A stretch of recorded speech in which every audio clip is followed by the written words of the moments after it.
दोस्तों, क्या तुम्हें कभी ऐसा महसूस हुआ है कि तुम्हारा दिमाग कभी शांत ही नहीं होता? हर वक्त कुछ न कुछ चलता रहता है। एक बेचैनी, एक हलचल, एक अंतहीन सोच की दौड़, जैसे कोई तूफान चल रहा हो और उसे रोकने की कोई कोशिश भी बेकार जा रही हो। तुम रात को सोने की कोशिश करते हो, लेकिन तुम्हारा दिमाग तब भी रुकता नहीं। कल ऑफिस में क्या होगा? जो गलती हो गई उसका क्या होगा? क्या मैं सही दिशा में जा रहा हूं? क्या मुझे कोई पसंद करता है या नहीं? अगर मैं असफल हो गया तो क्या होगा? ये सारे सवाल तुम्हारा पीछा नहीं छोड़ते। शांति कैसे बनी रहे जब चारों तरफ इतनी उथल पुथल हो, जब हर कोई एक अंतहीन दौड़ में भाग रहा हो, जब हर कोई चिंताओं में डूबा हो, जब हर किसी को कुछ न कुछ हासिल करने की जल्दी हो, जब पूरी दुनिया एक ऐसी तेज रफ्तार वाली ट्रेन बन चुकी हो जहां जरा सा ध्यान हटने पर तुम पीछे छूट जाओगे। क्या तुमने कभी सोचा है कि गौतम बुद्ध जैसी महान हस्तियां इतनी शांत क्यों रहती थीं? उनके आसपास भी तो वही दुनिया थी, समस्याएं थीं, लोग थे, कठिनाइयां थीं, फिर भी वे इतने स्थिर थे जैसे एक शांत झील का पानी जिसमें कोई हलचल ना हो। ये कैसे संभव था? और फिर आचार्य चाणक्य, जो राजनीति, कूटनीति और युद्ध जैसी जटिल परिस्थितियों के बीच भी एकदम स्थिर और संतुलित रहते थे, उनकी बुद्धि कभी विचलित नहीं होती थी। वे कभी भावनाओं के बहाव में नहीं बहते थे। इसके बजाय वे अपने मन और दिमाग को पूरी तरह अपने नियंत्रण में रखते थे। क्या उनके पास कोई जादुई शक्ति थी? अगर बुद्ध और चाणक्य अपने दिमाग को शांत और स्थिर रख सकते थे, तो हम क्यों नहीं? हम क्यों हर छोटी मोटी बात पर घबरा जाते हैं? हम क्यों चिंता और तनाव को अपने ऊपर हावी होने देते हैं? क्या सच में हम अपने मन पर कोई नियंत्रण नहीं रख सकते? जब तुम्हारा दिमाग शांत नहीं होता तो समझ लो कि तुम अपने ही सबसे बड़े दुश्मन बन चुके हो। क्योंकि जब तुम्हारा मन अशांत होता है तो तुम्हारी सोच गलत फैसले लेने लगती है। तुम छोटी छोटी बातों पर घबरा जाते हो और धीरे धीरे तुम्हारी जिंदगी से सुकून गायब हो जाता है। फिर चाहे तुम कितना भी बड़ा लक्ष्य हासिल कर लो, वह तुम्हें सच्ची खुशी नहीं देगा, क्योंकि तुम्हारे भीतर शांति ही नहीं होगी। क्या इस भाग दौड़ भरी जिंदगी में भी हम अपने दिमाग को शांत रख सकते हैं? क्या हम भी उन महान व्यक्तियों की तरह स्थिर और संतुलित रह सकते हैं? हाँ, बिल्कुल कर सकते हैं। आज हम तुम्हें वे उपाय बताने जा रहे हैं जो तुम्हारी जिंदगी को बदल सकते हैं। ये उपाय तुम्हें अंदर से शांत बनाएंगे और तुम्हें वह शक्ति देंगे जिससे तुम किसी भी परिस्थिति में अडिग और स्थिर रह सकोगे। अगर तुम भी इस मानसिक तूफान से निकलकर एक शांत समंदर तक पहुंचना चाहते हो, अगर तुम अपनी बेचैनी से आजादी चाहते हो, तो यह तुम्हारे लिए है। क्या तुम जानते हो कि जब गौतम बुद्ध को ज्ञान प्राप्त हुआ था तो उन्होंने क्या महसूस किया? कुछ भी नहीं। कोई हलचल नहीं, कोई शोर नहीं, कोई चिंता नहीं, कोई भय नहीं, सिर्फ और सिर्फ शांति। एक ऐसी शांति जो न किसी बाहरी परिस्थिति से जुड़ी थी, न किसी भौतिक वस्तु से। वह शांति उनके भीतर थी, और यही वह शांति थी जिसने सिद्धार्थ को गौतम बुद्ध बना दिया। लेकिन सवाल यह है कि यह शांति आती कहां से है? क्या यह केवल बुद्ध जैसे महापुरुषों के लिए थी? क्या हम जैसे सामान्य लोग इसे कभी महसूस कर सकते हैं? गौतम बुद्ध ने कहा था, मनुष्य का मन ही उसके दुख का कारण है। अगर तुम अपने मन को नियंत्रित कर सको तो तुम दुख से मुक्त हो जाओगे। लेकिन क्या यह वाकई संभव है? क्या हम अपने दिमाग को इतना नियंत्रित कर सकते हैं कि कोई चिंता, कोई डर, कोई गुस्सा हमें हिला न सके? एक दिन सनातन नामक शिष्य ने बुद्ध से पूछा, भगवान, मेरा मन बहुत अशांत रहता है। यह हमेशा उलझनों में फंसा रहता है। मैं इसे शांत कैसे कर सकता हूं? बुद्ध मुस्कुराए और बोले, इस प्रश्न का उत्तर पाने के लिए एक कटोरे में पानी भरकर मेरे पास लाओ। सनातन ने वैसा ही किया। फिर बुद्ध ने कहा, अब इस कटोरे को हिलाओ। सनातन ने कटोरे को हिलाया और पानी में लहरें उठने लगीं। पानी इधर उधर छलकने लगा। फिर बुद्ध ने कहा, अब इसे बिना हिलाए स्थिर छोड़ दो। सनातन ने कटोरा जमीन पर रख दिया। कुछ समय बाद पानी पूरी तरह शांत हो गया। तब बुद्ध बोले, देखो सनातन, तुम्हारा मन भी इस पानी की तरह है। जब तुम इसे लगातार हिलाते हो, चिंताओं, विचारों और उलझनों से, तो इसमें हलचल होती है।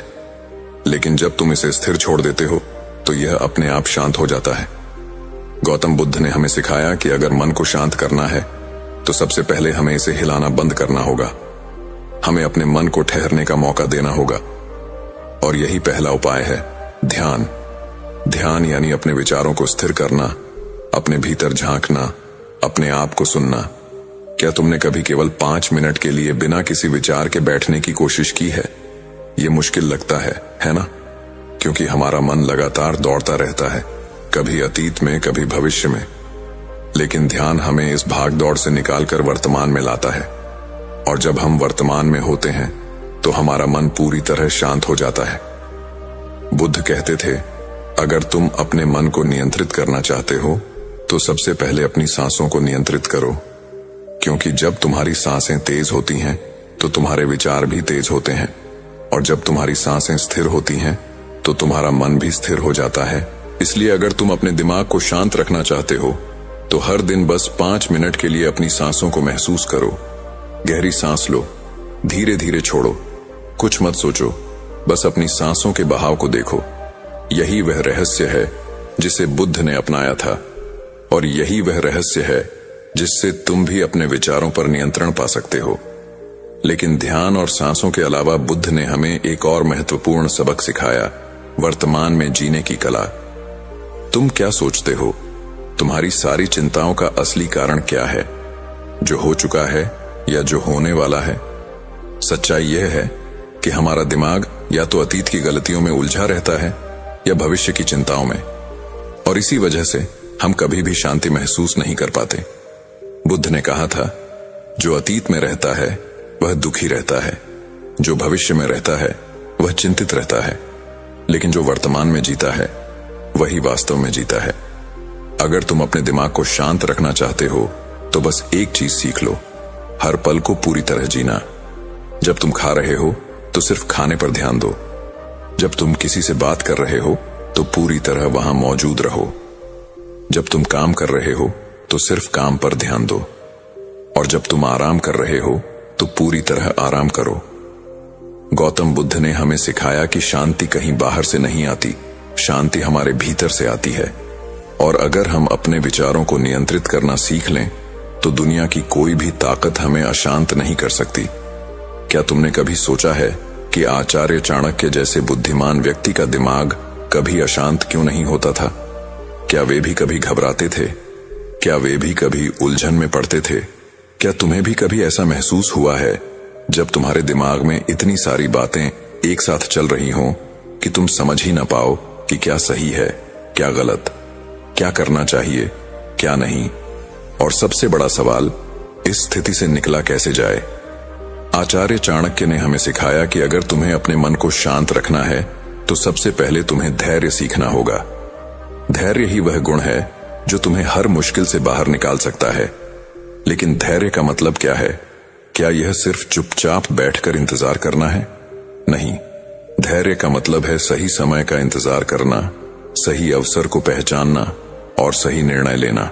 चाणक्य ने एक कहानी के माध्यम से इसे समझाया। एक समय की बात है, एक शिकारी जंगल में शिकार करने गया। उसने एक हिरण देखा और धनुष पर तीर चढ़ाया, लेकिन तभी उसकी नजर एक शेर पर पड़ी जो झाड़ियों में छिपा हुआ था। शिकारी घबराया। अगर उसने हिरण पर निशाना लगाया तो शेर उस पर हमला कर सकता था, और अगर उसने शेर पर निशाना लगाया तो हिरण भाग सकता था। उसने एक क्षण के लिए अपनी सांस रोकी, अपने दिमाग को शांत किया, और फिर वह निर्णय लिया जिसने उसकी जान बचा ली। उसने न तो हिरण पर तीर चलाया न शेर पर। वह धीरे से पीछे हटा और सुरक्षित स्थान पर चला गया। चाणक्य हमें यही सिखाते हैं कि जब भी तुम्हें लगे कि तुम्हारा दिमाग अशांत हो रहा है, जब भी तुम किसी फैसले को लेकर उलझन में हो, तो सबसे पहले रुको, तुरंत कोई निर्णय मत लो, अपने विचारों को स्थिर होने दो, और जब तुम्हारा दिमाग शांत हो जाए तब सही फैसला लो। चाणक्य कभी जल्दबाजी में फैसला नहीं लेते थे। वे हमेशा पहले पूरी स्थिति को समझते, धैर्य रखते, अपने विचारों को स्थिर करते और फिर सही निर्णय लेते। यही कारण था कि वे इतिहास के सबसे महान रणनीतिकार बने। सनातन ने एक बार चाणक्य से पूछा, गुरुदेव, जब मेरा मन बहुत बेचैन हो जाता है तब मुझे क्या करना चाहिए? चाणक्य मुस्कुराए और बोले, जब मन अशांत हो तो सबसे पहले उसे काम में लगाओ, क्योंकि व्यस्त दिमाग कभी अशांत नहीं होता। अगर तुम्हारा मन चिंता कर रहा है तो उसे चिंता करने मत दो। उसे कोई ऐसा काम दो जिसमें वह पूरी तरह डूब जाए, चाहे वह पढ़ाई हो, लेखन हो, कोई कला हो या कोई नया कौशल सीखना हो। क्योंकि जब मन किसी रचनात्मक या उपयोगी काम में व्यस्त होता है तो अनावश्यक विचार आने बंद हो जाते हैं, और यही मानसिक स्थिरता की पहली कुंजी है। इसके अलावा एक और तरीका है प्रकृति से जुड़ना। अगर तुम्हारा मन बहुत बेचैन है तो बस कुछ देर के लिए बाहर निकलो, खुली हवा में जाओ, पेड़ों को देखो, आसमान को निहारो, अपनी सांसों को महसूस करो। चाणक्य कहते थे कि जो व्यक्ति प्रकृति से जुड़ता है उसका मन कभी अशांत नहीं होता। प्रकृति में एक ऐसी शक्ति है जो हमारे मन को शांत करती है, हमें अपने आप से जोड़ती है, और अंत में सबसे महत्वपूर्ण बात, संयम। अपनी भावनाओं पर नियंत्रण रखो। चाणक्य कहते थे कि जो व्यक्ति अपनी भावनाओं को नियंत्रित कर सकता है वही अपने जीवन को नियंत्रित कर सकता है। अगर कोई तुम्हें गुस्सा दिलाए तो शांत रहो, अगर कोई तुम्हें नीचा दिखाए तो मुस्कुराओ, क्योंकि जो व्यक्ति प्रतिक्रिया देने से पहले सोचता है वही अपने मन को पूरी तरह नियंत्रित कर सकता है। अगर तुम अपने दिमाग को शांत रखना चाहते हो तो ये सूत्र अपनाओ। धैर्य रखो, जल्दबाजी मत करो, अपने विचारों को स्थिर करो, प्रकृति से जुड़ो, अपने मन को रचनात्मक कार्यों में व्यस्त रखो, और सबसे महत्वपूर्ण, अपनी भावनाओं पर नियंत्रण रखो। यही वे सिद्धांत हैं जिन्हें चाणक्य ने अपनाया था, और यही वे सिद्धांत हैं जो तुम्हारी जिंदगी को बदल सकते हैं। क्या तुम्हारे साथ भी ऐसा होता है? क्या तुम्हारा मन कभी इतनी जोर से बोलता है कि तुम उसे रोक ही नहीं पाते? क्या तुम्हें भी ऐसा लगता है कि तुम्हारा दिमाग तुम्हारे काबू में नहीं है? आज हम बात करेंगे कि कैसे अपने मन को शांत किया जाए, कैसे अपने विचारों को नियंत्रित किया जाए, और कैसे योग, ध्यान और जीवन शैली के सही बदलावों से अपने दिमाग को पूरी तरह संतुलित रखा जाए। सनातन ने एक बार गुरु से कहा, गुरुदेव, मेरा मन हमेशा अशांत रहता है। जब भी मैं कोई काम करता हूँ मेरा ध्यान भटक जाता है। जब भी मैं कोई निर्णय लेने की कोशिश करता हूँ हजारों विचार मेरे दिमाग में आते हैं। कृपया मुझे बताइए, इस बेचैनी से कैसे छुटकारा पाऊं? गुरु मुस्कुराए और बोले, सनातन, मन एक पागल घोड़े की तरह है। अगर इसे नियंत्रण में नहीं रखा तो यह तुम्हें गिरा सकता है, लेकिन अगर तुम इसे सही तरीके से साध लो तो यही घोड़ा तुम्हें अपनी मंजिल तक ले जाएगा। अब सवाल यह है कि इस घोड़े को काबू में कैसे किया जाए। सबसे पहले आता है ध्यान। क्या तुम जानते हो कि ध्यान करने से तुम्हारा दिमाग क्यों शांत होता है? जब तुम ध्यान करते हो तो तुम अपने विचारों को नहीं रोकते, बल्कि उन्हें स्वतंत्र रूप से बहने देते हो। और धीरे धीरे जैसे ही तुम अपनी सांसों पर ध्यान देना शुरू करते हो, तुम्हारा मन स्थिर होने लगता है। तुम्हारा दिमाग भी उस झील की तरह है। अगर तुम इसे लगातार हिलाते रहोगे चिंताओं, विचारों और उलझनों से, तो पानी में लहरें उठती रहेंगी। लेकिन अगर तुम शांत बैठ जाओगे, अपने मन को ठहरने का मौका दोगे, तो धीरे धीरे सारी हलचल अपने आप शांत हो जाएगी। बस इतना ही करो, कुछ ही मिनटों में तुम देखोगे कि तुम्हारा मन पहले से ज्यादा शांत हो गया है। लेकिन सिर्फ ध्यान ही काफी नहीं है। अगर तुम सच में अपने मन को शांत रखना चाहते हो तो तुम्हें अपने शरीर को भी साधना होगा, और इसके लिए सबसे अच्छा तरीका है योग। योग सिर्फ शरीर को लचीला बनाने के लिए नहीं है। योग का असली मकसद है तुम्हारे दिमाग और शरीर को एक साथ संतुलित करना। अगर तुम्हारा शरीर तनाव में रहेगा तो तुम्हारा मन भी बेचैन रहेगा, लेकिन अगर तुम्हारा शरीर संतुलित होगा तो तुम्हारे विचार भी स्थिर रहेंगे। अगर तुम हर दिन बस 10 मिनट अनुलोम विलोम या कोई अन्य प्राणायाम कर लो तो तुम्हारा दिमाग खुद ही शांत होने लगेगा, क्योंकि जब तुम अपनी सांसों को नियंत्रित करना सीखते हो तो धीरे धीरे तुम्हारा दिमाग भी नियंत्रण में आने लगता है। अब बात करते हैं जीवन शैली सुधारने की। क्या तुम जानते हो कि तुम्हारा खान पान, तुम्हारी दिनचर्या और तुम्हारा सोने जागने का समय भी तुम्हारे मानसिक स्वास्थ्य को प्रभावित करता है? अगर तुम हमेशा तला भुना खाना खाते हो, देर रात तक जागते हो और दिन भर मोबाइल या लैपटॉप पर रहते हो, तो तुम्हारा मन कभी भी शांत नहीं रहेगा। अगर तुम सच में अपने मन को शांत रखना चाहते हो तो अपनी दिनचर्या को सुधारो।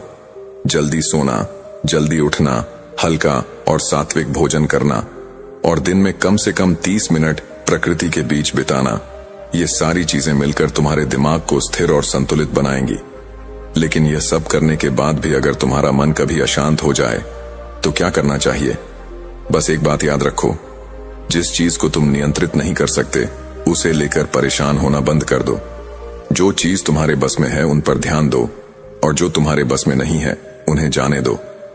क्योंकि चिंता करने से कोई समस्या हल नहीं होती, बल्कि चिंता खुद एक सबसे बड़ी समस्या बन जाती है। गुरु ने सनातन से कहा, देखो सनातन, यह बीज लो। अगर इसे मिट्टी में डालकर सही तरीके से पानी, हवा और धूप दी जाए तो यह एक विशाल वृक्ष बन सकता है।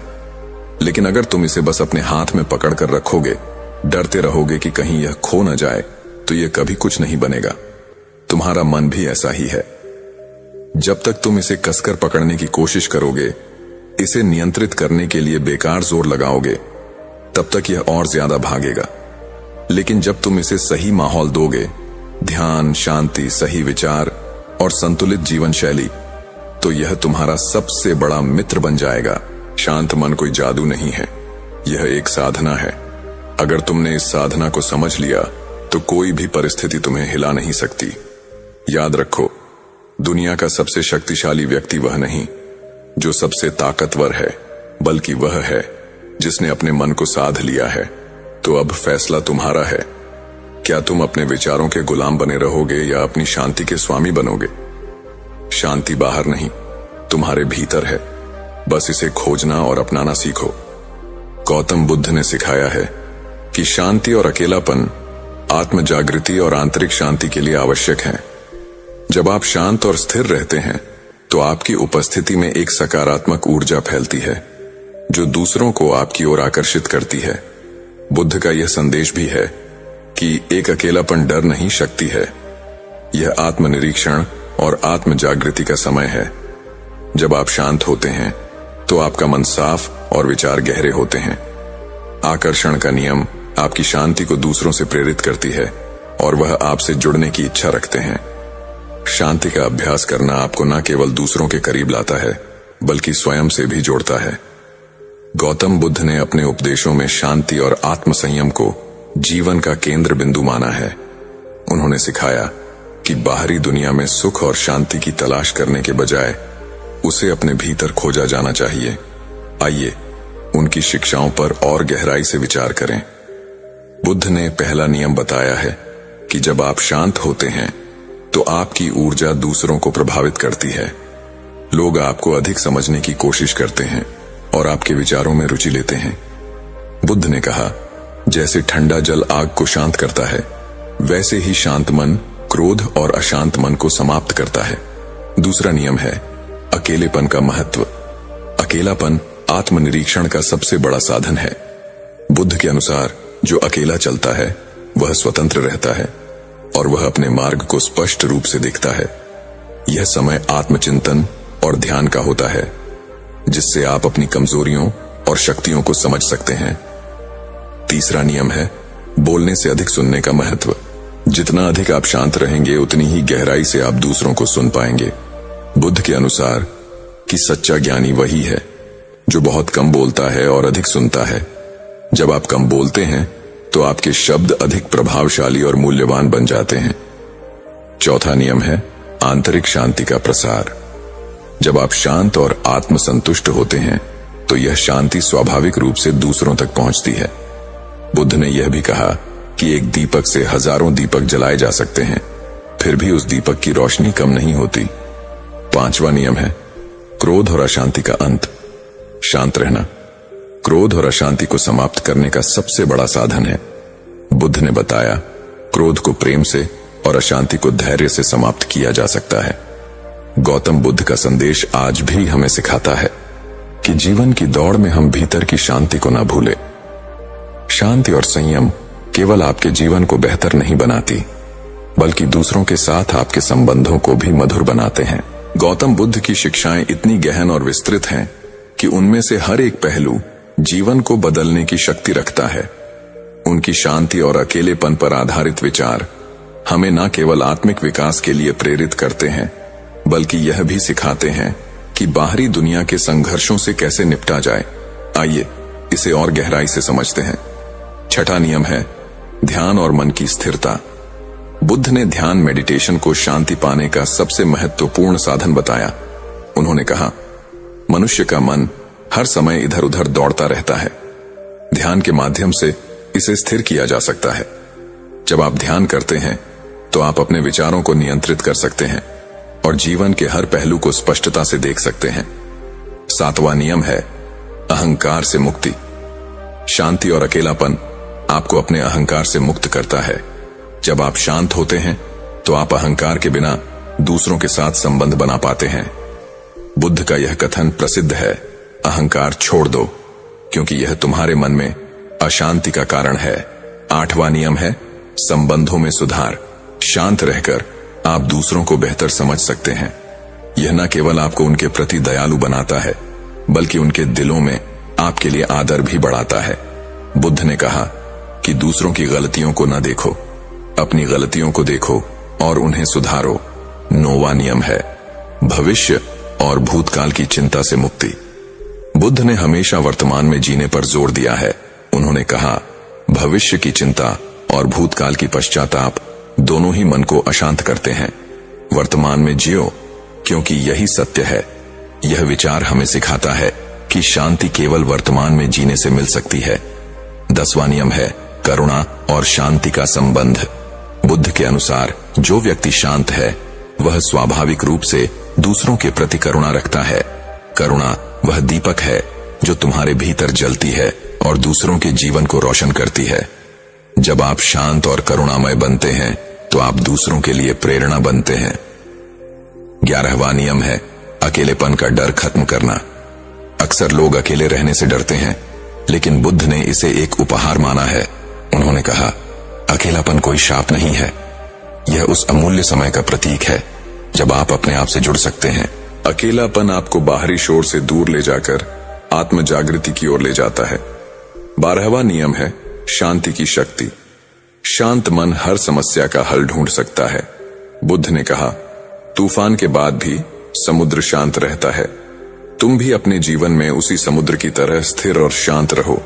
यह सिखाता है कि चाहे परिस्थितियां कितनी भी कठिन हो, शांति बनाए रखना ही आपकी सबसे बड़ी ताकत है। गौतम बुद्ध का जीवन और उनकी शिक्षाएं हमें यह एहसास कराती हैं कि जीवन की असली सुंदरता और सच्चा आनंद भीतर की शांति में है। यह शांति ध्यान, धैर्य, करुणा और आत्मनिरीक्षण से प्राप्त होती है। जो इस मार्ग पर चलता है वह न केवल अपने जीवन को बल्कि दूसरों के जीवन को भी सकारात्मक रूप से प्रभावित करता है। गौतम बुद्ध की शिक्षाएं असीमित हैं और उनकी गहराई से हम जीवन के हर पहलू को बेहतर समझ सकते हैं। उनका संदेश शांति, कोलास्टिक करुणा और आत्म जागृति के माध्यम से मानव जीवन को सरल और सार्थक बनाने का है। आइए और पहलुओं पर विचार करें। 13वां नियम है संतोष का महत्व। बुद्ध ने सिखाया कि संतोष सबसे बड़ा धन है। जब आप शांति से संतुष्ट रहते हैं और जो आपके पास है उसमें संतोष करते हैं तो बाहरी चीजों की चाहत अपने आप कम हो जाती है। संतोष आत्मा को शांति देता है। 14वां नियम है शब्दों की शक्ति। बुद्ध का मानना था कि शांत व्यक्ति के शब्द गहराई और प्रभाव रखते हैं। उन्होंने कहा, एक शांत और सच्चे शब्द का प्रभाव 1000 व्यर्थ शब्दों से अधिक होता है। यह हमें सिखाता है कि अपने शब्दों का चयन ध्यान से करें और अनावश्यक बातों से बचें। 15वां नियम है अनासक्ति का अभ्यास। जीवन में शांति बनाए रखने के लिए अनासक्ति, अटैचमेंट से मुक्त रहना आवश्यक है। बुद्ध ने कहा, जितना तुम चीजों और लोगों से जुड़े रहोगे उतना ही तुम्हारा दुख बढ़ेगा। अनासक्ति का मतलब यह नहीं कि प्रेम ना करें, बल्कि यह कि प्रेम में स्वार्थ और अधिकार की भावना ना हो। 16वां नियम ही धैर्य और सहनशीलता। बुद्ध ने धैर्य को शांति की कुंजी माना है। उन्होंने कहा, गुस्सा और अधीरता आग की तरह है, यह केवल तुम्हें जलाएंगे। धैर्य और सहनशीलता तुम्हारे जीवन को शीतल बनाएंगे। जीवन में चाहे कितनी भी कठिन परिस्थितियां आए, शांत और धैर्यवान रहना ही समाधान है। 17वां नियम है करुणा से क्रोध पर विजय। बुद्ध का एक और महत्वपूर्ण उपदेश है, क्रोध पर करुणा से विजय पाओ, बुराई पर अच्छाई से विजय पाओ। जब आप शांत रहते हैं और दूसरों के प्रति करुणा रखते हैं तो आप स्वाभाविक रूप से अपने क्रोध और घृणा पर विजय पा लेते हैं। 18वां नियम है साधारण जीवन का महत्व। बुद्ध ने कहा, एक साधारण जीवन जियो ताकि तुम्हारे विचार और मन शांत रहे। भौतिक वस्तुओं की लालसा और दिखावे का पीछा करने से शांति भंग होती है। साधारण जीवन में संतोष और आत्म सुख मिलता है। 19वां नियम है दुख के मूल कारण का अंत। बुद्ध ने 4 आर्य सत्य बताए जिनमें उन्होंने दुख और उसके कारण को समझने की शिक्षा दी। दुख का कारण हमारी इच्छाएं और तृष्णा है। उन्होंने सिखाया, इच्छाओं को त्याग कर और मध्यम मार्ग अपनाकर शांति और मुक्ति प्राप्त की जा सकती है। 20वां नियम है मध्यम मार्ग का अनुसरण। बुद्ध ने ना तो अधिक कठोर जीवन जीने की सलाह दी और न ही अत्यधिक सुख भोगने की। उन्होंने मध्यम मार्ग का अनुसरण करने की शिक्षा दी। जीवन में संतुलन बनाए रखो, यही तुम्हें शांति की ओर ले जाएगा। 21वां नियम है आत्म जागृति और निर्वाण। बुद्ध ने कहा कि आत्म जागृति सेल्फ अवेयरनेस ही मुक्ति का मार्ग है। उन्होंने सिखाया कि जब आप अपने भीतर की अशांति और अज्ञानता को पहचानते हैं तभी आप निर्वाण आंतरिक शांति और मुक्ति को प्राप्त कर सकते हैं। 22वां नियम है दूसरों की सहायता का महत्व। बुद्ध का मानना था कि दूसरों की सहायता करना और उनके जीवन में शांति लाना भी आत्मिक विकास का हिस्सा है। उन्होंने कहा, दूसरों को सहारा देने से तुम्हारी आत्मा मजबूत होती है और तुम्हारे भीतर की शांति बढ़ती है। 23वां नियम है कर्म का सिद्धांत। बुद्ध ने कर्म के सिद्धांत को समझाया, जो तुम बोओगे वही तुम काटोगे। यदि तुम शांति और प्रेम बोवोगे तो तुम्हें वही मिलेगा। इसका अर्थ है कि शांत और सकारात्मक कर्म जीवन को सरल और आनंदमय बनाते हैं। गौतम बुद्ध की शिक्षाएं हमें यह सिखाती हैं कि सच्ची शांति और सुख हमारे भीतर ही है। इसे पाने के लिए हमें धैर्य, ध्यान, करुणा और संतोष का मार्ग अपनाना होगा। उनका संदेश यह है कि जीवन में चाहे कैसी भी परिस्थितियां हों, शांति और संयम बनाए रखने से ही हम अपने लक्ष्य और आत्मा की मुक्ति तक पहुंच सकते हैं। गौतम बुद्ध की शिक्षाओं का विस्तार अनंत है और हर पहल में मानव जीवन को संवारने और आत्मिक शांति पाने का संदेश छिपा है। उनकी बातें समय, स्थान और परिस्थितियों से परे हैं। आइए उनकी शिक्षाओं में और गहराई तक जाएं। 24वां नियम है स्वयं पर भरोसा रखना। बुद्ध ने कहा, अपने दीपक स्वयं बनो। इसका अर्थ है कि किसी और पर पूरी तरह निर्भर न रहे। अपने भीतर ज्ञान और समझ का दीप जलाए और सही मार्ग पर चले। जब आप आत्मनिर्भर बनते हैं तो जीवन में शांति और आत्मविश्वास अपने आप बढ़ता है। 25वां नियम है सही दृष्टिकोण अपनाना। बुद्ध ने सही दृष्टिकोण, राइट व्यू पर बल दिया है। उन्होंने कहा, दुनिया को जैसे वह है वैसे ही देखो, ना कि जैसे तुम उसे देखना चाहते हो। यह सिखाता है कि सत्य को स्वीकार करना और पूर्वाग्रहों से मुक्त रहना ही शांति का मार्ग है। 26वां नियम है अतीत से मुक्ति। बुद्ध ने सिखाया कि अतीत की यादों और पछतावों को छोड़ देना चाहिए।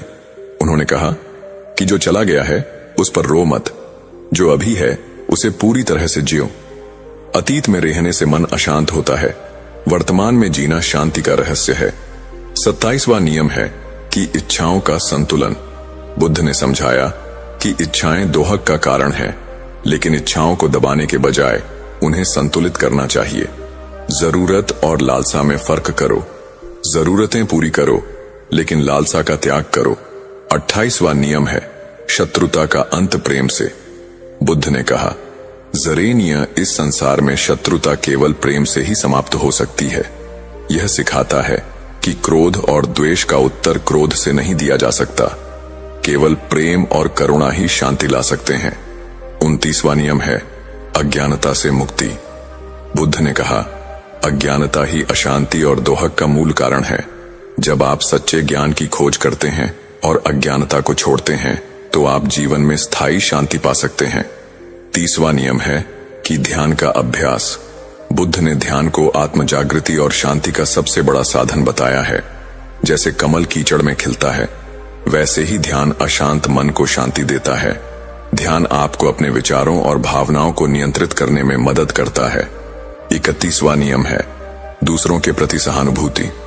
बुद्ध ने कहा, दूसरों के दुख को समझो और उनके प्रति सहानुभूति रखो। सहानुभूति और करुणा न केवल दूसरों को शांति देती है, बल्कि आपको भी आंतरिक संतोष का अनुभव कराती है। 32वां नियम है मृत्यु का स्वाभाविक दृष्टिकोण। बुद्ध ने मृत्यु को जीवन का स्वाभाविक हिस्सा माना और कहा, मृत्यु से मत डरो, यह केवल एक नया आरंभ है। मृत्यु का भय छोड़कर वर्तमान को पूर्णता से जीने का संदेश दिया। 33वां नियम है जीवन को सरल बनाना। उन्होंने कहा, सादगी में ही सुंदरता और शांति है। अधिक इच्छाएं अधिक समस्याएं लाती हैं। जीवन को सरल और उद्देश्यपूर्ण बनाना शांति का आधार है। 34वां नियम है आत्मानुशासन। बुद्ध ने आत्मानुशासन को सफलता और शांति का मूल बताया। अपने मन को नियंत्रण में रखो, वरना यह तुम्हें नियंत्रित करेगा। आत्मानुशासन से मन शांत और स्थिर रहता है। 35वां नियम है परिवर्तन को स्वीकार करना। उन्होंने कहा, सब कुछ नश्वर है, जो आज है वह कल नहीं होगा। परिवर्तन को स्वीकार करना सिखाता है कि दुख और खुशी दोनों ही स्थायी हैं। यह समझ शांति का आधार बनती है। गौतम बुद्ध की शिक्षाएं हमें जीवन के हर पहलू में मार्गदर्शन देती हैं। उनकी बातें केवल धार्मिक उपदेश नहीं हैं, बल्कि वे एक बेहतर और शांतिपूर्ण जीवन जीने के व्यावहारिक सूत्र हैं। उनके विचार हमें सिखाते हैं कि सच्ची शांति न बाहर है, न ही भौतिक सुखों में, बल्कि हमारे मन और आत्मा के भीतर है। इसे पाने के लिए ध्यान, करुणा, सादगी और सही दृष्टिकोण का अभ्यास करना आवश्यक है। जैसा सोचोगे वैसा बनोगे। शांति पाने के लिए शांत मन का निर्माण करो। धन्यवाद और नमो बुद्धाय। एक बार की बात है, हिमालय की शांत और हरी भरी तराई में एक घना वन था। उस वन के बीचों बीच एक छोटी सी कुटिया में बौद्ध गुरु भिक्षु आनंद अपने शिष्य सबल के साथ रहते थे। गुरु आनंद एक अनुभवी साधक थे, जिन्होंने बुद्ध की शिक्षाओं को अपने जीवन में उतारा था। उनकी आंखों में करुणा और चेहरे पर शांति की चमक साफ झलकती थी। वहीं सबल, जो अभी युवा था, बद्धा, जिज्ञासु और उत्साही था, लेकिन उसका मन हमेशा अशांत रहता था। छोटी छोटी बातों पर वह परेशान हो जाता, कभी क्रोधित हो जाता तो कभी अनावश्यक चिंता में डूब जाता। उसे समझ नहीं आता था कि वह अपने मन को कैसे नियंत्रित करे। एक सूर्यास्त के समय, जब वन में पक्षियों की चहचहाहट गूंज रही थी और हवा में ठंडक घुल रही थी, तब सबल अपनी कुटिया से बाहर निकला। वह गुरु आनंद के पास गया, जो एक बरगद के पेड़ के नीचे ध्यानमग्न बैठे थे। सबल ने उनके सामने हाथ जोड़े और विनम्रता से कहा, गुरुजी, मेरा मन हर समय भटकता है। कभी मुझे नींद नहीं आती, कभी मैं बेवजह परेशान हो जाता हूं। मुझे शांति चाहिए। कृपया मुझे शांत रहने के तरीके बताइए। मैं यह भी जानना चाहता हूं कि शांत कैसे रहा जाए, शांत रहते समय क्या करना चाहिए, इसके फायदे क्या हैं और किन परिस्थितियों में शांत रहना चाहिए। गुरु आनंद ने अपनी आंखें खोलीं और सबल को अपने पास बैठने का इशारा किया। फिर वे उसे पास ही बह रहे एक छोटे से सरोवर के किनारे ले गए। वहां पानी की सतह इतनी शांत थी कि उसमें आसमान और पेड़ों का प्रतिबिंब साफ दिखाई दे रहा था। गुरु ने गहरी सांस ली और शांत स्वर में बोले, सरल शांति बुद्ध की राह का आधार। हां, यह कोई बाहरी चीज नहीं, बल्कि तेरे भीतर का खजाना। हां, इसे पाने के लिए धैर्य, अभ्यास और समझ चाहिए। मैं तुझे एक एक कर सब समझाता हूं। गुरु ने एक पत्थर उठाया और उसे सरोवर में धीरे से डाला। पानी में छोटी छोटी लहरें उठीं और फिर धीरे धीरे शांत हो गईं। गुरु बोले, सबल, पहला तरीका है अपनी सांस पर ध्यान देना। जब तेरा मन अशांत हो, जैसे यह पानी पत्थर से हिल गया था, तो अपनी आंखें बंद कर और अपनी सांस को देखा। धीरे धीरे सांस वे अपने पेट को हवा से भरते हुए महसूस कब और फिर धीरे धीरे सांस छोड़े। ऐसा करने से तेरा मन लहरों की तरह शांत हो जाएगा। सबल ने वैसा ही किया। उसने कई बार गहरी सांस ली और छोड़ी। कुछ ही पलों में उसे अपने मन में हल्कापन और स्थिरता महसूस हुई। उसने उत्साह से कहा, गुरुजी, यह तो सचमुच काम कर रहा है। मुझे थोड़ी राहत मिल रही है। सबल ने फिर पूछा, लेकिन गुरुजी, ये शांति हमेशा कैसे बनी रहे? मैं शांत कैसे रहूं? गुरु ने मुस्कुराते हुए कहा, शांत रहने के लिए अपने विचारों को बंधन में मत बांध। वे आते हैं और जाते हैं, जैसे इस सरोवर में हवा से लहरें उठती हैं और फिर शांत हो जाती हैं। जब क्रोध, लोभ या चिंता आए तो उन्हें दबाने या उनके पीछे भागने की कोशिश मत कर। बस उन्हें देख, जैसे कोई दर्शक नाटक देखता है। यह समझ कि ये विचार स्थायी नहीं है, वे बस मेहमान हैं। उन्हें आने दें और जाने दें। ऐसा करने से तेरा मन शांत रहेगा। सबल ने इस बात को ध्यान से सुना और सोच में पड़ गया। उसने कहा, यह तो थोड़ा कठिन लगता है, लेकिन मैं कोशिश करूंगा। फिर सबल ने उत्सुकता से पूछा, गुरुजी, जब मैं शांत रहूं तो उस समय क्या करूं? गुरु ने चारों ओर देखा और बोले, शांति में रहकर वर्तमान को जियो। इस वन की आवाजें सुनो, पत्तियों की सरसराहट, पंछियों का गीत, हवा का स्पर्श, या फिर इस सरोवर के पानी को देखो जो बिना हिले स्थिर है। अगर मन भटके तो ध्यान कर, अपनी सांस पर लौट आ और अपने भीतर की शून्यता को महसूस कर। यह तुझे और गहरी शांति देगा। गुरु ने आगे कहा, या फिर कोई छोटा काम कर, जैसे लकड़ियां बीनना, कंपोनेंट प्लेसमेंट या कुटिया की सच्चाई, लेकिन उसे पूरे ध्यान से कब, यह भी शांति को बढ़ाएगा। सबल ने सिर हिलाया और सोचा कि वह अगले दिन से ऐसा करेगा। सबल ने फिर पूछा, गुरुजी, इस शांति से मुझे क्या लाभ होगा? गुरु ने गहरे स्वर में कहा, शांति से तेरा मन निर्मल और स्वच्छ होगा, जैसे यह सरोवर का पानी। तुझे सही और गलत की पहचान होगी, क्योंकि अशांत मन में भ्रम रहता है। तेरा तनाव दूर होगा, नींद अच्छी आएगी और तू हर परिस्थिति में संतुलित रहेगा। शांति तुझे वह शक्ति देगी जो क्रोध या चिंता कभी नहीं दे सकती। यह तुझे सच्ची आजादी और सुख का अनुभव कराएगी। सबल ने यह सुनकर कहा, गुरुजी, यह तो बहुत बड़ी बात है, मैं इसे जरूर अपनाऊंगा। अंत में सबल ने पूछा, गुरुजी, मुझे किन परिस्थितियों में शांत रहना चाहिए? गुरु ने गंभीर होकर कहा, सबल, इन 5 स्थितियों में शांति बहुत जरूरी है। पहली, जब कोई तुझे अपमान करे या गलत बोले, तब क्रोध की जगह शांत रहकर जवाब दे। दूसरी, जब दुख आए, जैसे कोई प्रिय चीज खो जाए, तब शांति तुझे सहन शक्ति देगी। तीसरी, जब क्रोध उबल रहा हो, तब शांत रहकर उसे ठंडा कर। चौथी, जब बद्धा संकट आए, जैसे बीमारी या मुश्किल समय, तब शांति तुझे रास्ता दिखाएगी।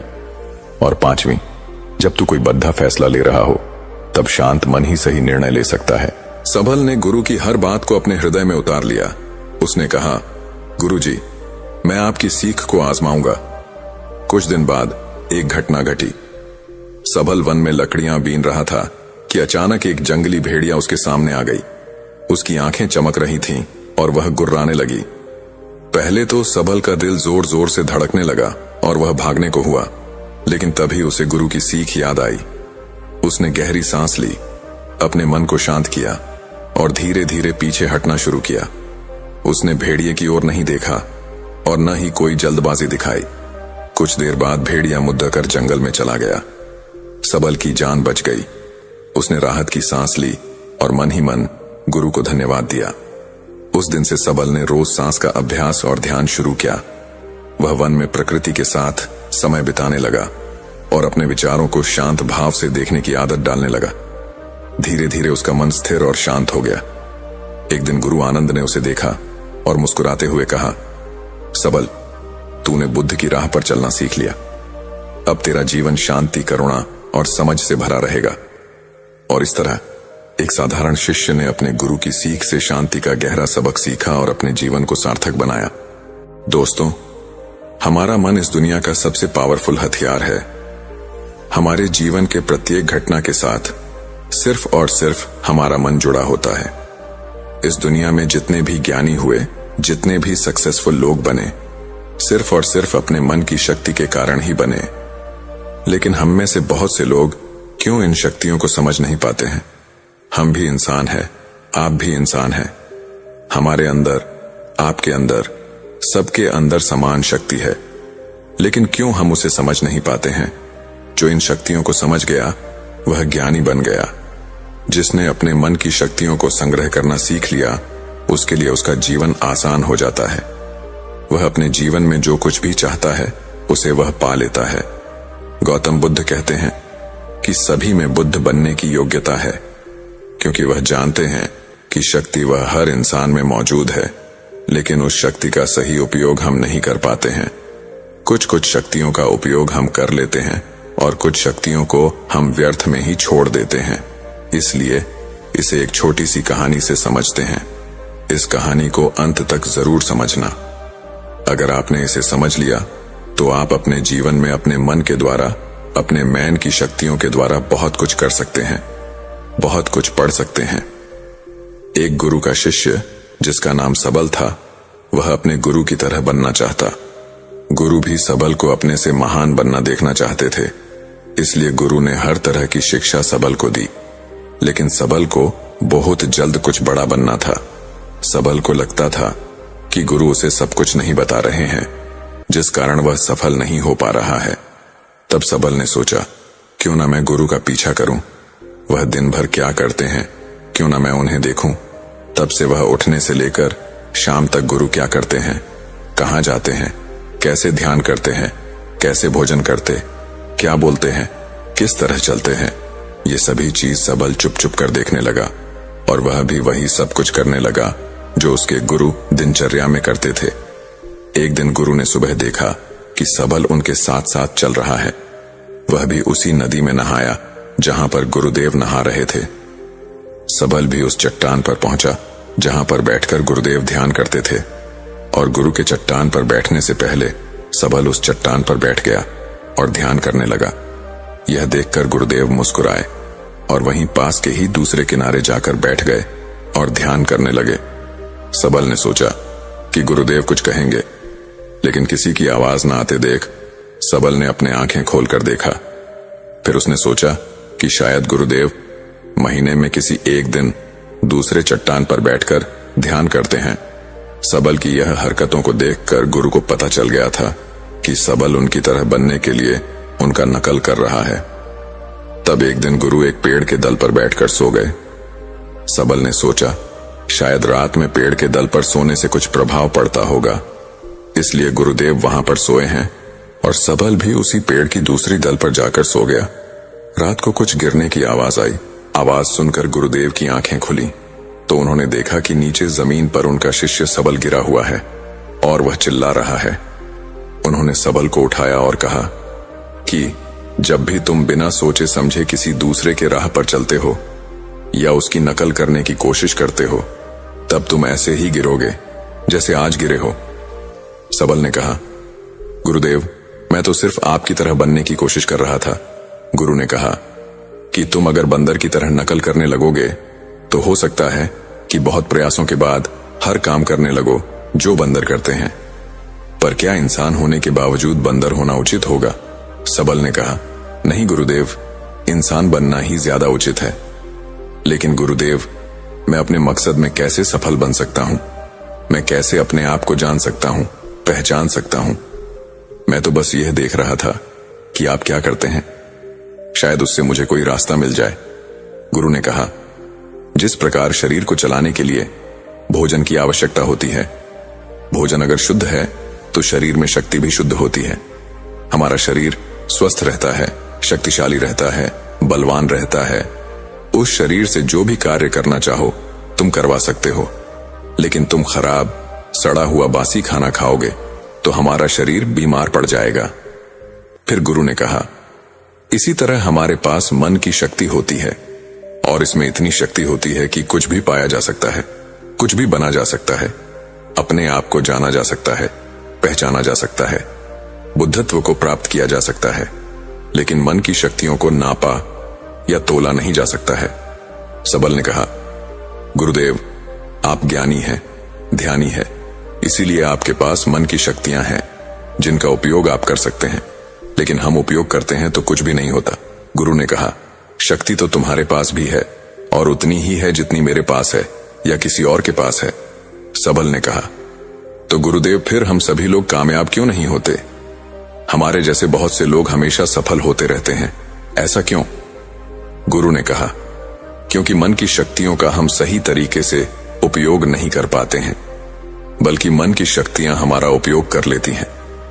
सबल ने कहा कि आप मेरे मन की शक्तियां दिखा सकते हैं, क्योंकि मैं इसे समझ नहीं पा रहा हूं। गुरुदेव बोले, हां, बिल्कुल दिखा सकता हूं, पर इसके लिए तुम्हें मेरा एक काम करना होगा। क्या तुम कर सकोगे? सबल ने कहा, हां अवश्य करूंगा। मुझे क्या करना है? गुरु ने कहा, ज्यादा कुछ नहीं करना है, बस इतना ही करना है कि जितने भी विचार तुम्हारे मन में आए, उन विचारों को एक एक लकड़ी के समान समझना है और उन लकड़ी को उठाकर उस झोपड़ी पर रखते जाना है। और ये तुम्हें पूरे महीने के लिए करना होगा। ध्यान रहे, एक विचार के लिए एक लकड़ी का होना आवश्यक है। जैसे कोई विचार से कोई लकड़ी छूट न जाए। एक काम और करना, अपने उन विचारों को जो तुम्हें ज्ञान और ध्यान प्राप्त करने के लिए आए, उन विचारों की लकड़ियों को तुम्हें झोपड़ी के बाहर रखना है। सबल ने कहा, जो आज्ञा गुरुदेव, आप जैसे कह रहे हैं मैं वैसा ही करूंगा। और सबल विचारों को देखना और उन विचारों से लकड़ियों को उठाकर झोपड़ी में रखना शुरू कर दिया। धीरे धीरे 1 महीना बीत गया और सबल पूरा 1 महीना बीतने के बाद सबल गुरु के पास गया और बोला, गुरुदेव, 1 महीना हो चुका है। जैसा आपने कहा था मैंने बिल्कुल वैसा ही किया है। अब आप मुझे मेरे मन की शक्तियों को दिखाएं। गुरु सबल के साथ उस झोपड़ी पर पहुंचे। गुरु ने देखा कि पूरी झोपड़ी छोटी लकड़ियों से भर गई है, यहां तक कि कुछ लकड़ियां बाहर भी गिरी हुई। गुरु ने कहा, वह लकड़ियां कहां हैं जो तुम्हारे ज्ञान और ध्यान के विचारों की है? सबल ने बाहर पड़ी कुछ लकड़ियों को लाकर गुरुदेव को दिया और बोला, यह वही लकड़ियां हैं। गुरु ने सबल को लकड़ियों को गिनने के लिए कहा। जब सबल ने ज्ञान और ध्यान की लकड़ियों को गिनना शुरू किया तो वो 26 लकड़ियां पाया। गुरु ने सबल से कहा, बस तुम्हें एक काम और करना है। यह काम बहुत छोटा सा है, क्या तुम कर सकोगे? सबल ने कहा, जी गुरुदेव, आप जो कहेंगे मैं जरूर करूंगा। बताइए मुझे क्या करना है? गुरु बोले, ये जो लकड़ियां तुमने इकट्ठे किए हैं, इसे एक साथ बांधकर उस नदी में फेंक कर आओ। गुरु की यह बात सुनकर सबल घबरा गया और बोला, गुरुदेव, यह कैसे हो सकता है? इतने लकड़ियों का भार मैं कैसे उठा पाऊंगा? गुरु बोले, क्यों नहीं उठा पाओगे? जब इतने विचारों का भार तुम दिमाग में रखकर घूमते हो तो इन लकड़ियों को क्यों नहीं उठा सकते? सबल ने कहा, लेकिन गुरुदेव, विचारों में तो वजन नहीं होता। गुरु बोले, विचारों में भी वजन होता है। देखो, तुम्हारे बेकार के विचारों के नीचे तुम्हारे मकसद के विचार, ध्यान और ज्ञान के विचार कितने हैं? तुमने अपने मन की सारी शक्तियों इन बेकार के विचारों में लगा दी है जो झोपड़ी में पड़ी है, और केवल 26 लकड़ियों के साथ ही तुम ध्यान और ज्ञान को पाना चाहते हो। सबल ने कहा, आप ठीक कह रहे हैं। सबल ने कहा, गुरुदेव, पर मैं अब क्या करूं? गुरु ने कहा, तुम अभी अपने ज्ञान और ध्यान की ओर बढ़ना चाहते हो और यही तुम्हारा लक्ष्य है, तो इन बेकार की विचारों को नदी में बहा दो। शिष्य ने कहा, लेकिन गुरुदेव, इतनी सारी लकड़ियों को मैं सर पर नहीं उठा पाऊंगा। गुरु ने मुस्कुराते हुए कहा, तो एक एक करके इसे फेंक दो। 1 महीने में, 2 महीने में, जितना भी समय लगे लगाओ, लेकिन अपने सर से, अपने मैन से इन बेकार के विचारों को फेंक डालो। याद रहे, एक विचार छूटने पर नदी में सिर्फ एक ही लकड़ी फेंकना है। सबल ने जिन लकड़ियों को 1 महीने में इकट्ठा कर लिया था, उसे फेंकने में उसे 3 साल लग गए। एक विचार छोड़ने पर वह एक लकड़ी नदी में फेंक देता। अब उसके पास केवल 26 लकड़ियां ही बची थीं, जो उसके ध्यान और ज्ञान की थी। उसके पूरे मन की शक्ति ध्यान और ज्ञान पर लगी हुई थी।